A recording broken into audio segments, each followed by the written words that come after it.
తెలంగాణలోనే అతిపెద్ద రేషన్ బియ్యం అక్రమ దందాన్ని పట్టుకున్న జిల్లా ఎస్పీ చెన్నూరి రూపేష్ మీడియా సమావేశం నిర్వహించారు.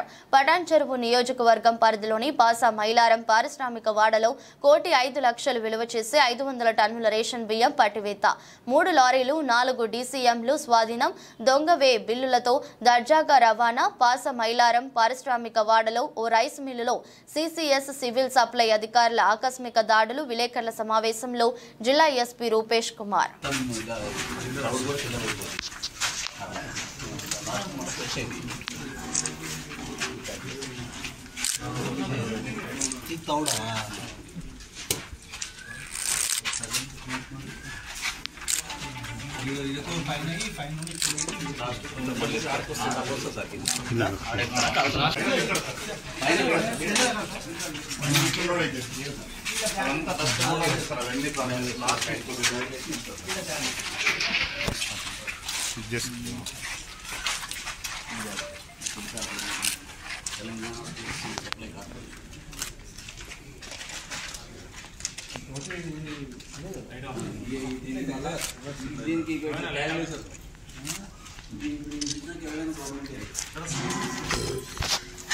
అది వాళ్ళు సివిల్ సప్లై తీసుకున్నారు. ఏపీ ఉన్నాయి, తమిళనాడు ఉన్నాయి సార్. ఏపీ అక్కడ ఉన్నాయి.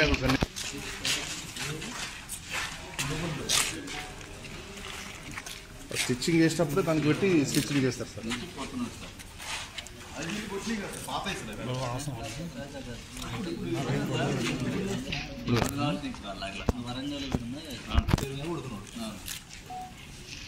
వీడికి కాకుండా వేరే వాళ్ళకి కూడా ఎక్కడ పోయేది ఉంటే అవి లేబుల్స్ కొడతారు సార్. కొంచెం ఎక్కడ పోయేది ఉంటే అక్కడ కొడతారు, అక్కడ కొడుతున్నాడు అంతే. So it's a very big syndicate అండి. It's an organised crime. Okay, so I think it is the biggest teaser in Telangana.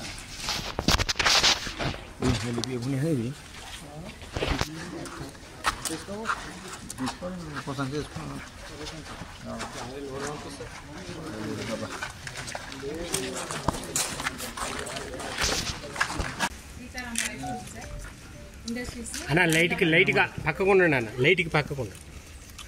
మీ చేయి కిందకి పెట్టండి. వినాయక ట్రేడర్స్ రాంపూర్ శ్రీరాంపురా రాంపూర్ అండి. రాంపూర్ అది గోధుమ ఇది రాంపూర్.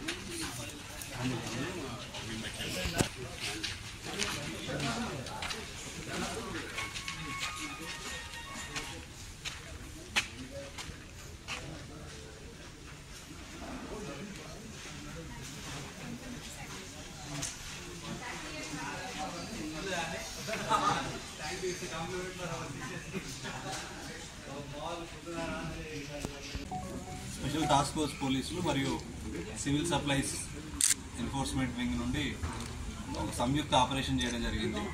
సో దీనిలో ఈ పబ్లిక్ డిస్ట్రిబ్యూషన్ సిస్టమ్ ఏదైతే పౌర సరఫరాల శాఖ నుండి వచ్చే బియ్యం ఏదైతే ఉంటుందో దాన్ని ఇల్లీగల్గా తీసుకొని సేకరించడమే కాకుండా దాన్ని మళ్ళీ ఒక అఫీషియల్ వేలో దాన్ని ఇక్కడ మిల్లింగ్ చేసినట్టు ఫేక్ బిల్స్ తయారు చేసి ఫేక్ ఈ గన్నీ బ్యాగ్ల మీద కూడా ప్రింటింగ్ కూడా ఫేక్గా చేసి మోనోగ్రామ్స్ అన్నీ కూడా చేసి రాష్ట్రంలో ఉన్న వివిధ ప్రాంతాల్లోకి పంపించడం జరుగుతుంది. సో ముఖ్యంగా ఇక్కడ ఇందులో మెయిన్ అక్యూజ్డ్ వచ్చి ప్రభాకర్ రెడ్డి అని ఇతను నిజామాబాద్ బోధన్ జిల్లాకు చెందిన అతను.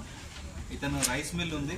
సో ఈయన ఈ పీడిఎస్ రైస్ని యూజ్ చేసుకొని అధిక లాభాలు ఆర్జించాలనే ఒక దురుద్దేశంతో ఏదైతే ప్రాసెస్ ఎట్లుంటుందంటే ఫస్ట్ గవర్నమెంట్ వరి వచ్చిన తర్వాత వడ్లను కొన్న తర్వాత మిల్లులకు ఇస్తారు. మిల్లులకు ఇచ్చిన తర్వాత ఆ మిల్లు వాళ్ళు పట్టించి మళ్ళీ బియ్యాన్ని గవర్నమెంట్కి ఇవ్వాలి.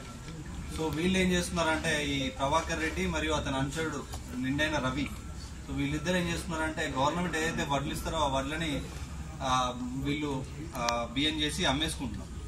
దాని తర్వాత ఎప్పుడైతే గవర్నమెంట్ మళ్ళీ FCI గోడం నుండి మళ్ళీ ఎందుకంటే ఇవ్వాల్సి వస్తుంది, మళ్ళీ ప్రజలకు మంచాలి కాబట్టి మళ్ళీ ఇవ్వాల్సి వస్తుంది. ఇవ్వాల్సి వచ్చినప్పుడు ఆల్రెడీ ప్రజల దగ్గర ఆల్రెడీ ఉన్న రైస్ను ఈ రీటైలర్స్ దగ్గర నుండి చిన్న చిన్న మొత్తంలో సేకరించి తక్కువ ధరకు సేకరించి మళ్ళీ దాన్ని అందరినీ వాటన్నిటిని కూడా ఇక్కడికి తీసుకొచ్చి దాన్ని రిఫైన్ చేసి ఆల్రెడీ అందులో చెత్త చెదరం అంతా ఉంటే మళ్ళీ తీసి మళ్ళీ ఒకసారి మళ్ళీ ఒక ఫిల్టరింగ్ చేసి జల్లడబట్టి దాన్ని మళ్ళీ ఫ్రెష్గా మిల్లింగ్ చేసినట్టు చూపించుకుంటూ ఈ గవర్నమెంట్ సీల్స్ ఏదైతే మోనోగ్రామ్